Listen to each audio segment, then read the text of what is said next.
اس کا اختتام فرمائے۔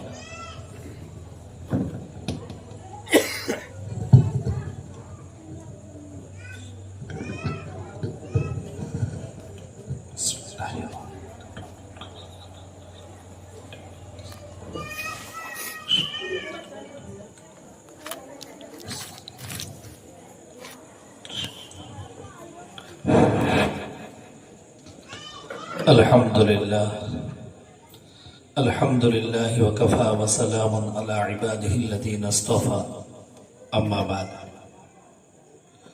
فاعوذ بالله من الشيطان الرجيم بسم الله الرحمن الرحيم يا ايها الذين امنوا اتقوا الله وقولوا قولا سديدا يصلح لكم اعمالكم ويغفر لكم ذنوبكم ومن يطع الله ورسوله فقد فاز فوزا عظيما وقال تعالى بسم الله الرحمن الرحيم وعاشروهن بالمعروف فإن كرهتموهن فعسى أن تكرهوا شيئا ويجعل الله فيه خيرا كثيرا صدق الله العظيم عن أبي هريرة رضي الله تعالى عنه قال قال رسول الله صلى الله عليه وسلم أكمل المؤمنين إيمانا أحسنهم خلقا أو كما قال صلى الله عليه وسلم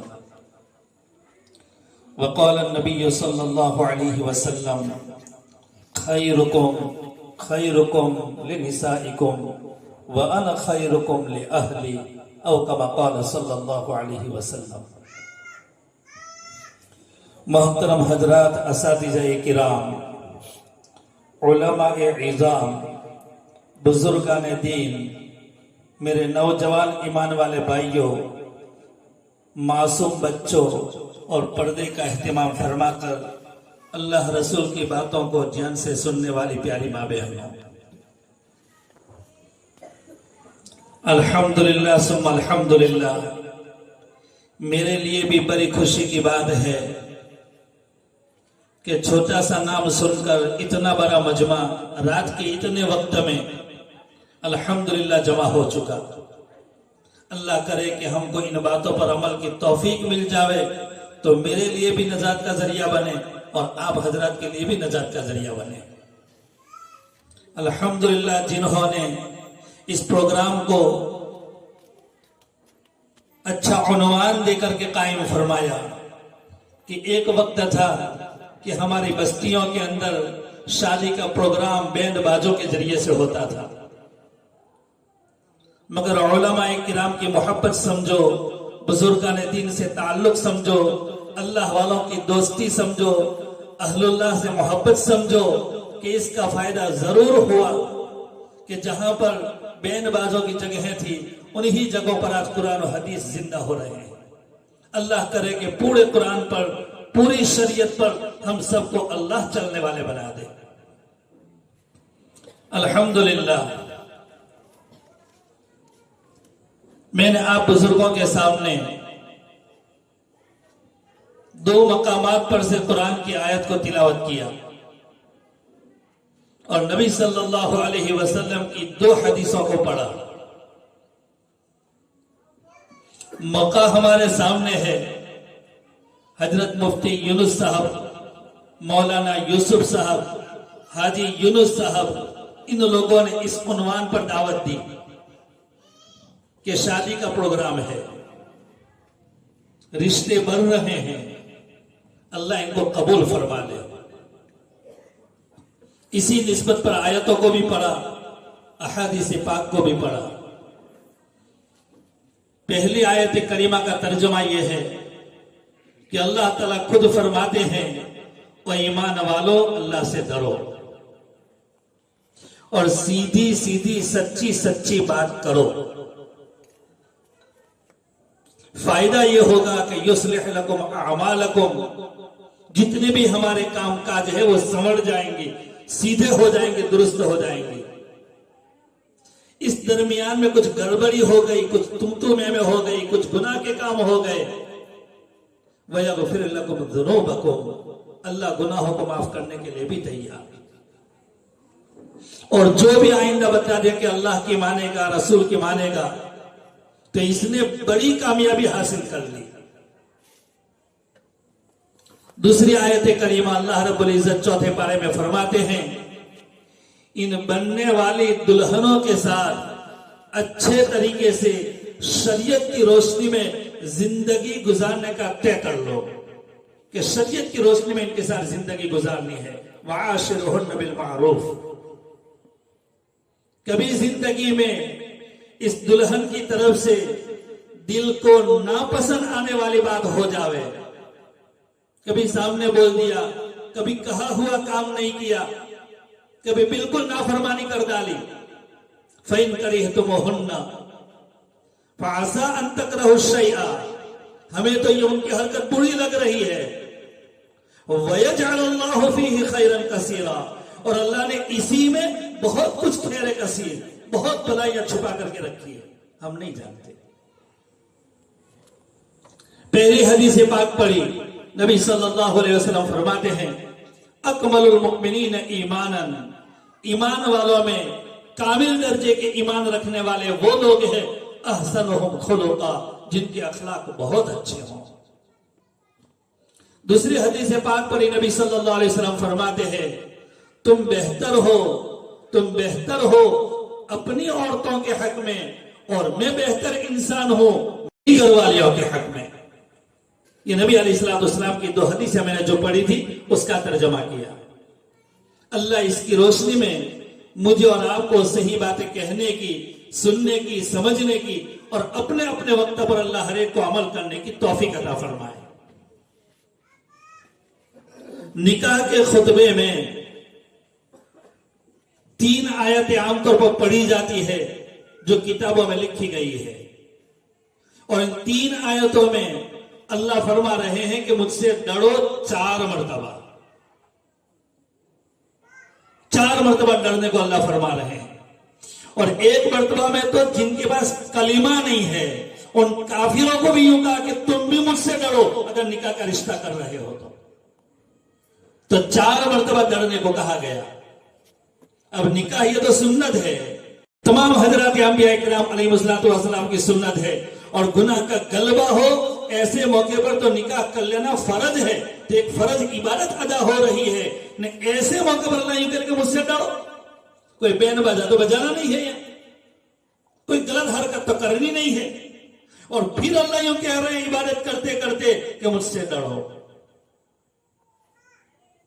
امام اعظم ابو حنیفہ علیہ رحمہ فرماتے ہیں کہ نکاح عبادت ہے، اسی واسطے تو مسجد میں کرنے کو کہا. باقی سودا مسجد میں نہیں ہوتا، خرید و فروخت بیپار تو مسجد میں نہیں ہوتا، مگر نکاح کے بارے میں یہ مسجد میں کر سکتے ہو کیونکہ عبادت ہے. تو عبادت کی ادائیگی کے موقع پر اللہ رب العزت 4 مرتبہ ڈرنے کو فرما رہے ہیں. کوئی تو بات ہوگی آخرکار. اس میں زیادہ تر قربانی دلہنوں کی ہے، عورتوں کی ہے، کہ وہ سب کچھ چھوڑ چھاڑ کر کے اپنے حقیقی ماں باپ کو، حقیقی بھائی بہن کو، قریبی رشتہ داروں کو، سب کو چھوڑ چھاڑ کر کے یوں کہہ رہی ہے کہ میری زندگی میرے شوہر کے گھر پر گزرے گی.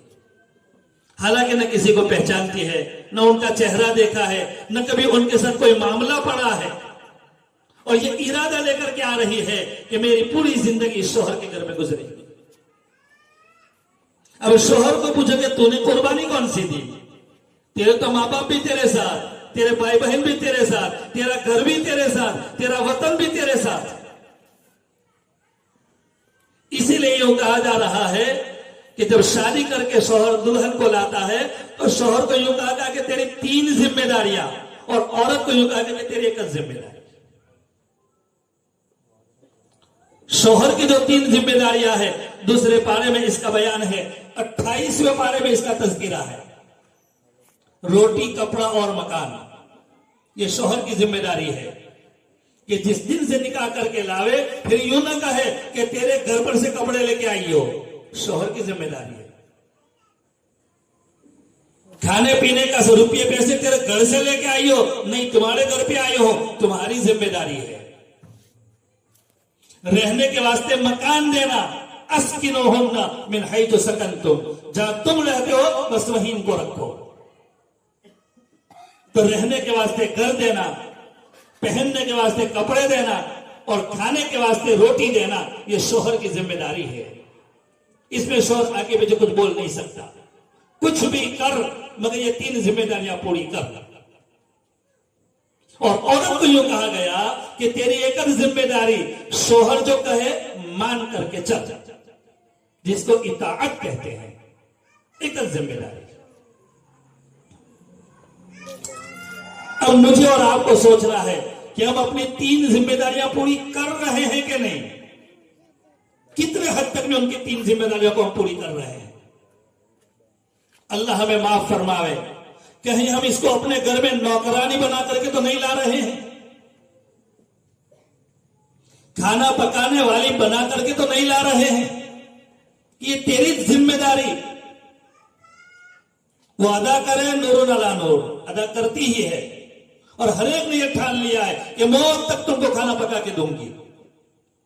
مگر جب وہ قربانیاں دے رہی ہے تو ہم شوہروں کو بھی چاہیے کہ ہم بھی قربانی دیں، ان کے جائز جذبات شریعت کے حد میں رہ کر پورے کرنے چاہیے۔ شریعت کی حد میں رہ کر، شریعت نے اجازت دی ہے۔ حضرت نبی اکرم صلی اللہ علیہ وسلم نے ازواج مطہرات کے جذبات کو پورے فرمائے ہیں جو شریعت کی حد میں تھے۔ شریعت سے آگے ان کا مطالبہ ہوا تو ان کے ماں باپ کو بلا کر کے یوں کہا کہ اپنی بیٹیوں کو سمجھاؤ۔ باقی جہاں تک شریعت کی حد میں باتیں تھی، اللہ کے نبی علیہ الصلوۃ والسلام نے ان جذبات کو پورا فرمایا۔ تو آیت کریمہ میں شوہروں کو زیادہ تر کہا گیا ہے کہ ڈرو، نا انصافی نہ ہو جاوے، بے انصافی نہ ہو جاوے، حق طلبی نہ ہو جاوے، ان کا دل دکھنے نہ لگے۔ وہ ساری قربانیاں دے کر کے آئی ہے، ذمہ داری ہے۔ شوہر جو سوچ لے کہ مجھے شریعت پر چلنا ہے، اسی دن اللہ کی مدد آنا شروع ہو جائے۔ شریعت پر چلنے والوں کے اللہ نے ہر موقع پر مدد فرمائی ہے۔ وہ بہترین جماعت حضرات صحابہ کرام رضی اللہ تعالیٰ عنہ، حضرات صحابیات رضی اللہ تعالیٰ عنہ، ہر موقع پر دیکھ لو انہوں نے قرآن و حدیث کے مطابق زندگی گزاری، اللہ نے ہر موقع پر ان کی مدد بھی فرمائی۔ جیسی جیسی ان کی اقتدا کی گئی، ان تمام کے اوپر بھی اللہ کی مدد ضرور شامل حال ہوئی ہے۔ ہم گمراہ ہوئے ہیں قرآن کو چھوڑنے کی وجہ سے، ہم راستے سے ہٹ گئے تو اللہ کی مدد کا آنا بھی بند ہو گیا۔ اس لیے ہمیں شریعت پر چلنا ہے۔ نبی علیہ الصلوۃ والسلام فرماتے ہیں اچھے اخلاق اپنی زندگی میں داخل کرو۔ اچھے اخلاق کے ہم تعریف پوچھتے ہیں کہ کس کو کہتے ہیں، تو جواب یوں ملتا ہے کہ یوں سوچ لو کہ میری ذات سے کسی کو کوئی تکلیف نہ پہنچے۔ یہ ہے اونچے اخلاق، کسی کو تکلیف نہ پہنچے۔ اس میں سب آ گئے، ماں باپ بھی آ گئے، بھائی بہن بھی آ گئے، بیوی بھی آ گئے، بال بچے بھی آ گئے، اپنے ہاتھ کے نیچے کام کرنے والے بھی آ گئے، ایمان والے بھی آ گئے، بے ایمان بھی آ گئے۔ چاہے 1 منٹ کے لیے سفر کا ساتھی بن گیا تو وہ بھی ہمارے ہاتھ کے نیچے آ گیا، بس ہماری جان سے کسی کو تکلیف نہ پہنچے۔ ہمارے ساتھیوں نے اللہ کے راستے میں نکل کر کے ہم کو سمجھایا کہ کوئی ہمارا حق ادا نہ کرے تو معاف کر دو، مگر اپنے ذمہ سوچو کہ ان کا کوئی حق باقی تو نہیں رہ گیا۔ ہم حق ادا کرنے والے بنے، کوئی ہمارا حق ادا نہ کرے تو ہم معاف کر دیں گے۔ حضرت نبی صلی اللہ علیہ وسلم نے یہ تعلیم ہم کو دی ہے۔ تو ہم ایک مبارک رشتے کی نسبت پر یہاں پر جمع ہوئے ہیں۔ اللہ ان رشتوں میں بقا نصیب فرماوے، محبتوں میں زیادتی نصیب فرماوے، تمام میاں بیویوں کے درمیان میں محبت، مودت، الفت نصیب فرماوے، دونوں خاندانوں میں خوب جوڑ محبت نصیب فرماوے، ہر ایک افراد کو ایک دوسرے کے حق میں خیر خواہ افراد ثابت فرماوے۔ بہت اچھی یہ مجلس ہے، بہت اچھی مجلس ہے۔ نبی صلی اللہ علیہ وسلم نے فرمایا ہے کہ مجلسوں کے اندر نکاح رکھو تاکہ یہ گواہ بڑھ جاوے، گواہوں کی زیادتی ہو جاوے۔ ایک بڑے مجمع کے بیچ میں بھی نکاح ہوتا ہے، ناجائز نہیں ہے، شریعت کی حد میں رہ کر میدان میں بھی نکاح پڑھیں گے، مندب کے نیچے بھی نکاح پڑھیں گے، وہ سب الحمدللہ جائز ہے۔ مگر اس کے آگے پیچھے جو کچھ ہو رہا ہے اس میں ہمیں سوچنا ہے کہ شریعت پر عمل ہو رہا ہے کہ نہیں ہو رہا ہے۔ نہیں ہو رہا ہے تو عمل کرنے کی ضرورت ہے، تو اللہ کی مدد ضرور دیکھ لیں گے۔ باقی نکاح کے اندر اللہ کے نبی علیہ الصلوۃ والسلام نے صاف لفظوں میں فرمایا ہے النکاح من سنتی، اور نبی کے طریقے میں کبھی کھوٹ نہیں ہو سکتی، نبی کی سنت میں کبھی ناکامی نہیں ہو سکتی۔ کئی مہینوں تک انتظار کیا، لڑائی کے میدان میں کئی مہینوں تک انتظار کیا، دشمن سامنے ہے، مسلمانوں کو مجمع ادھر سامنے ہے، کامیابی نہیں مل رہی ہے۔ بہت سوچنے کے بعد پتا چلا کہ ایک سنت چھوٹ گئی، یاد آتے ہی درختوں پر چڑھ گئے اور وہاں سے ٹہنیاں توڑ توڑ کر کے مسواک بنایا اور مسواک کرنا شروع کر دیا، کچی لکڑیوں کو چبانا۔ دشمنوں نے دیکھا کہ یہ تو کچی لکڑی چبا رہے ہیں، کل اٹھ کر کے یہ ہم کو چبا کھائیں گے، فوراً میدان چھوڑ کر کے بھاگ گئے۔ وجہ سبب کیا بنا؟ ایک سنت کی ادائیگی۔ یہ سنت چھوٹ رہی تھی، کئی دنوں تک میدان کے اندر پڑے رہنا پڑا، نے سنت ادا ہو گئی تو الحمدللہ کامیابی مل گئی۔ حضرت انس رضی اللہ تعالیٰ عنہ فرماتے ہیں نبی صلی اللہ علیہ وسلم نے یہ فرمایا اذا تزوج العبد فقد استكمل نصف الدين فليتق الله في النصف الباقي، کہ جب بندہ شادی کرتا ہے تو آدھا دین کی اس کی حفاظت ہو گئی، اب بقیہ آدھا دین اس کے بارے میں اللہ سے ڈرے۔ تو نکاح کو دو حصوں میں تقسیم کیا، کہ نکاح کرنے سے آدھا دن ہو گیا، بقیہ آدھے دن کی حفاظت کرے۔ پوچھا گیا تو امام نووی علیہ رحمہ نے اس کی وضاحت فرمائی حدیث پاک کی کہ دو حصوں میں بانٹ دیا، کہ عام طور پر انسان زندگی گزارتا ہے تو یا تو شرمگاہ کی لائن سے گنہگار بنتا ہے یا تو حرام روزی کی لائن سے گنہگار بنتا ہے۔ اگر شادی کر لیتا ہے شرمگاہ کی لائن کا گناہ بچ گیا۔ اب دو کی ذمہ داری آئی ہے، خود کی بھی اور اپنی دلہن کی بھی، تو اس میں حرام لقمے سے اپنے آپ کو بچا لیں۔ جب حرام لقمے سے اپنے آپ کو بچا لیں گے تو پورے دن کی حفاظت ہو گئی۔ اب گناہ شرمگاہ والے بھی ہونے والے نہیں ہے اور حلال روزی کی پابندی کر لیں، مشکوک، مشتبہ، ناجائز، حرام روزی سے اپنے آپ کو بچا دیا۔ حلال روزی کا فائدہ یہ ہوگا کہ ہم کتنی بھی گہری نیند میں سوئے ہوئے ہوں گے مگر اللہ ضرور فجر میں اٹھا کر کے رکھیں گے۔ رات کے 2 بجے ہوں گے، عشاء کی نماز باقی ہوگی تو کروٹ بدلتے بدلتے وہ نماز یاد آئے گی کہ میری نماز باقی ہے۔ حلال روزی کھا کر کے سوئے ہیں تو حلال روزی کو بڑا دخل ہے، بڑا دخل ہے۔ تو آدمی گناہوں سے بچے، شرمگاہ والے گناہ سے بھی اور حرام روزی والے گناہ سے بھی، اور شادی کرنے سے ایک گناہ سے بچ گیا، اب حلال روزی کی فکر فرما۔ روزی کی ذمہ داری اللہ نے لی ہے، اس روزی روٹی کمانے کے اندر نمازوں کو مجھے اور آپ کو آگے پیچھے کرنے کی اجازت نہیں۔ وما من دابۃ فی الارض الا علی اللہ رزقها لن تموت حتی تستکمل رزقها او کما قال صلی اللہ علیہ وسلم۔ روئے زمین پر انسان ہو کے جنات، درندے ہو کے پرندے، ہر ایک کی روزی کی ذمہ داری اللہ نے لی ہے کہ ان کو کھلا کر کے سلاؤں گا، ان کو بھوکے نہیں سلاؤں گا۔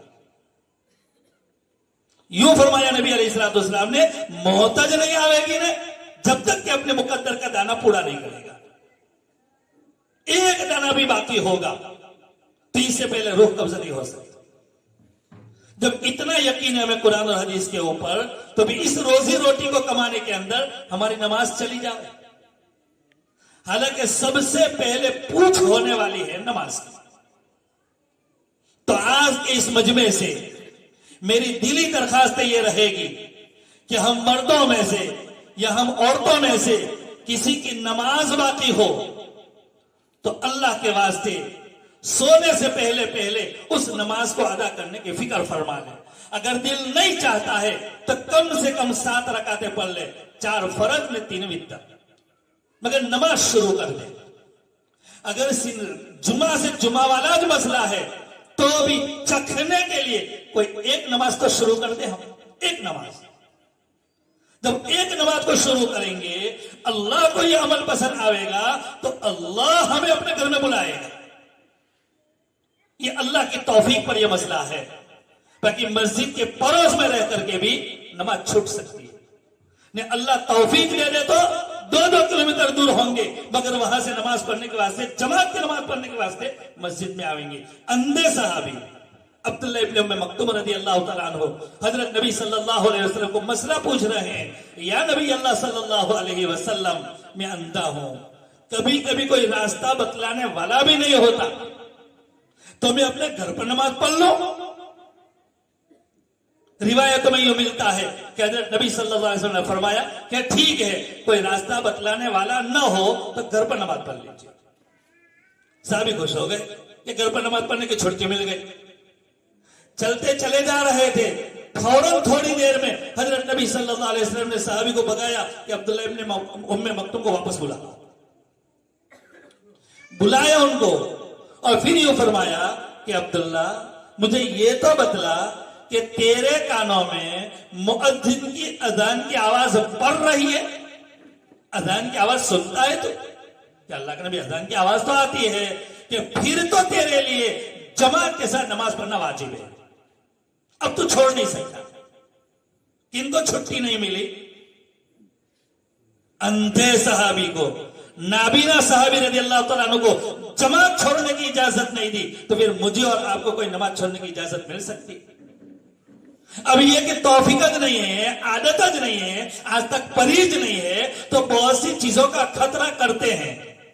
تو ذرا ایک مرتبہ یہ بھی خطرہ کر لے کہ ایک نماز تو پڑھ کے دیکھیں, اگر دل کو سکون مل گیا تو پھر اللہ توفیق دیں گے, مگر شروع کرنے کی عادت ڈالے. اس لیے کہ اب پوتے بھی آ گئے, نوازے بھی آ گئے, چہرے پر سفید داڑھی بھی آ گئی, ہاتھ میں لاٹھی بھی آ گئی, تو یہ سب اشارات ہے کہ اب دنیا کے ایئرپورٹ کو چھوڑ کر کے عالم برزخ میں پہنچنا ہے, اور وہاں سب سے پہلے پوچھ ہونے والی ہے نماز.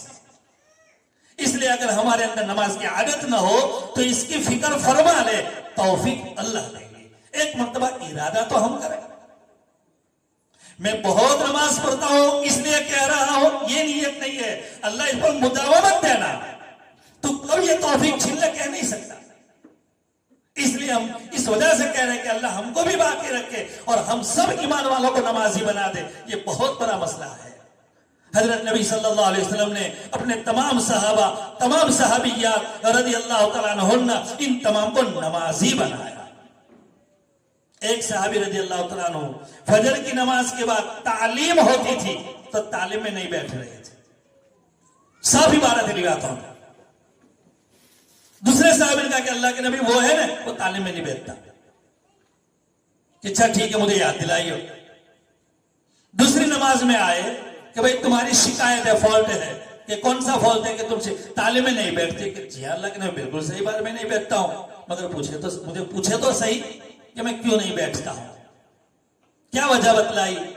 اکثر نے ہم میں سے سن رکھا ہے کہ یا نبی اللہ صلی اللہ علیہ وسلم ایک ہی کپڑا ہے, ایک ہی کپڑا ہے, اور فجر کی نماز کا وقت بہت تنگ ہے, میری بیوی کی نماز باقی ہے, میں جاؤں گا, میں کپڑے اتار کر کے ان کو دوں گا, میں چھپ جاؤں گا کہ میرا سطر کی بھی حفاظت ہو جاوے اور وہ نماز پڑھ لے. کہنا یوں چاہتا ہوں کہ نماز چھوڑی, حالانکہ صاف عذر تھا ان کے پاس, صاف عذر تھا, مگر پھر بھی نماز جیسی نماز نہیں چھوڑی. اب ہم کھاوے پیوے پہنے گھومے سب کچھ کرے, نماز نہ پڑھے تو. اس لیے مجھے اور آپ کو فکر کرنی ہے اپنی نمازوں کی. کم سے کم رات دن کی 5 نمازوں میں سے 1-2 نمازوں سے تو شروع کر, پھر جو اللہ توفیق دے گا تو 5 نمازوں پر آئیں گے, مگر ابتدا میں 1-2 تو پڑھ کے دیکھیں. تو انشاءاللہ آج کی یہ ہماری مجلس کامیاب ہوگی کہ ایک مرتبہ اللہ ہم کو اپنے گھر میں بلا لے. تو یہ نکاح کے مجلس ہے. نکاح کے موقع پر شوہروں کی ذمہ داری بڑھ جاتی ہے. شوہروں کو یوں کہا گیا کہ پہلے ہی دن سے یوں عادت ڈال کہ 5 وقت کی نماز کی پابندی میں کروں گا. تجھے بھی یوں کہتا ہوں کہ تو بھی 5 وقت کی نماز ان دنوں میں جن دنوں میں اللہ نے تجھے پڑھنے کو کہا ہے بغیر پڑھے ہوئے مجھے چائے کا کپ مت دیجیے. بے نمازی کے ہاتھ کی چائے پینا میں پسند نہیں کروں گا. جن دنوں میں اللہ نے تجھے پڑھنے کو کہا ہے, جن دنوں میں اللہ تعالیٰ کی طرف سے چھٹی ہے, ان دنوں میں کوئی حرج نہیں ہے. پہلے دن سے بہت ساری نصیحتیں ہوتی ہیں کارگزاری, تو ان نصیحتوں میں پہلی نصیحت پہلے دن. اور عام طور پر عورتیں شوہر کی پہلی رات کی باتوں کو یاد رکھتی ہیں. کیونکہ میرے شوہر نے پہلی رات میں مجھے یہ نصیحت کی تھی. ان نصیحتوں میں سب سے بڑی نصیحت قرآن اور حدیث والی کہ 5 وقت کی نماز کی پابندی کیجیے. جو بھی مسئلہ ہوگا اللہ میرا بھی حل کرے گا, نہ تیرا بھی حل کرے گا. نمازوں کے اندر سب کچھ ہے, سب کچھ ہے. میں صاحب کہہ رہا ہوں کہ میں نے 2 رکعت پڑھ کر کے میں نے اپنی زندگی کو بچایا ہے. آخری سانس چل رہے تھے میرے, بالکل آخری سانس, 2 منٹ بھی باقی نہیں تھی کہ ابھی گولی لگنے والی تھی, مگر کہا کہ اذان ہو گئی ہے نا, تم کو جو کرنا ہو کر ڈالو, نماز پڑھو کہ کچھ نہیں ہوگا. میں نماز پڑھوں گا, اجازت نہیں ہے کہ جو کرنا ہو کر ڈالو, 2 منٹ کے بعد جو گولی لگانے والے ہو ابھی لگا دو, مگر نماز میں پڑھ کے رہوں گا. اور اسی نماز کے اندر اللہ کی مدد ہے. تمہارے سامنے بیٹھ کر وہی قرآن اور اس کی آیتیں پڑھ رہا ہوں. اس لیے کہہ رہا ہوں کہ نماز میں 100% ہماری کامیابی ہے. کسی کا واقعہ نہیں, میں خود کا واقعہ سنا رہا ہوں. تو نماز میں 100% کامیابی اللہ نے چھپائی ہے. تو کیا وہ اللہ ہماری روزی روٹی کا مسئلہ حل نہیں کر دے گا؟ کیا وہ اللہ ہمیں نیک اور صالح اولاد نہیں دے گا؟ کیا وہ اللہ ہمیں راحت اور سکون والا مکان نہیں دے گا؟ کیا وہ اللہ ہمیں راحتوں کے ساتھ گھومنے اور چلنے والی گاڑی نہیں دے گا؟ وہ سب کچھ اللہ دینے پر تیار ہے. بس اللہ نے جو ہمیں کہا ہے کہ 5 وقت کی میرے بندے نماز پڑھ کے آ, میں تیرے سارے کاموں کو بنا دوں گا. تو یہ ذمہ داری ہے, شوہر کی ذمہ داری ہے. خود بھی نماز پڑھے, اپنے ماتحت میں آنے والی دلہن کو پہلی رات سے نماز کی تلقین کرے. تو دنیا بھر کی خبریں پڑھ رہی ہے اور تو دنیا بھر کی خبریں سنا رہی ہے, تو کم سے کم تجھے ایک پارہ پڑھنے کی توفیق اللہ کی طرف سے قرآن شریف کی ملنی چاہیے. میں بھی روزانہ قرآن شریف کی تلاوت کروں گا, تو بھی تلاوت کرنا. 24 گھنٹے ہمارے پاس ہے. صبح میں ٹائم نہیں تو ظہر میں, ظہر میں نہیں تو عصر میں, عصر میں نہیں تو مغرب عشاء میں, مگر سونے سے پہلے تک میں کم سے کم ایک پارے کی تلاوت. یہ پہلی رات میں یہ نصیحتیں ہوگی تو روزانہ اللہ کا حکم بھی پورا ہو رہا ہو, اللہ رب العزت کے کلام پاک کی تلاوت کی جا رہی ہو, کہ اللہ اس گھر کو جنت کا نمونہ نہیں بنائیں گے؟ بہت سو کے گھروں کو اللہ نے جنت کا نمونہ دنیا میں بنا دیا ہے. بہت چین سکون کی زندگی وہ گزار رہے ہیں. ہمیں بھی گزارنا ہو تو تاکید ہے یہ کہ قرآن و حدیث پر چلنے کی عادت ڈالیں. اور قرآن حدیث میں آپ دیکھو گے تو یہی چیزیں ملیں گی. نماز کی 500 سے زائد مرتبہ نماز کا حکم قرآن کے اندر ہے. 500 سے زائد مرتبہ. حضرت نبی صلی اللہ علیہ وسلم نے اپنی آخری زندگی مبارکہ میں ٹھیک سے چلا بھی نہیں جاتا. عائشہ رضی اللہ تعالیٰ عنہ فرما رہی ہے کہ میری آنکھیں آپ صلی اللہ علیہ وسلم کے قدم مبارک کو دیکھ رہی تھی کہ آپ صلی اللہ علیہ وسلم کے قدم مبارک زمین پر گھسیٹتے ہوئے زمین پر لکیریں بنا رہے تھے. مگر پھر بھی 2 صحابہ کو فرمایا کہ 2 صحابہ آؤ, تمہارے کندھے پر میں ہاتھ رکھو اور مجھے مسجد میں لے چلو, مجھے جماعت کے ساتھ نماز پڑھنا ہے. کئی روایتوں میں ہے, مشکات شریف میں بھی ہے, بخاری شریف میں بھی ہے, احادیث پاک کی اکثر کتابوں میں ہے کہ نہیں ٹھیک سے چلا جاتا تھا تو بھی نبی صلی اللہ علیہ وسلم نے حضرت حضرت عباس کو بلایا. دوسری طرف کبھی حضرت علی کی باری آ رہی ہے, کبھی حضرت ابو طلحہ رضی اللہ کی باری آ رہی ہے, دوسری طرف بدل رہے ہیں. مگر 2 صحابی کو لے کر مسجد میں پہنچے اور جماعت کے ساتھ نماز پڑھی. اس نبی کے امتی میں اور آپ ہیں. تو ہمیں یوں کہا جاتا ہے کہ نماز کسی حال میں ہم نہ چھوڑیں. پھر بھی اللہ معاف کرے, اللہ معاف کرے, اللہ معاف کرے, کبھی کبھی تو میں ہو جاوے. میاں بیوی کے بعد میاں بیوی کے بیچ میں ہونے والا ہے, وہ یقینی ہے. قرآن میں اس کا بیان ہے, وَإِنْ خِفْتُمْ شِقَاقَ بَيْنِهِمَا, اگر تم کو خطرہ ہو کہ میاں بیوی کی لائن اب بدل رہی ہے, شوہر بیوی سے ناراض ہے, بیوی شوہر سے ناراض ہے, کبھی وہ ماں باپ کو کہہ رہی ہے, کبھی چچا اور نانا کو کہہ رہی ہے, قسم کی باتیں چل رہی ہے, یہ اپنے دوستوں میں یا اپنے ماں باپ کو باتیں کر رہے ہیں شوہر. جب تم یہ دیکھو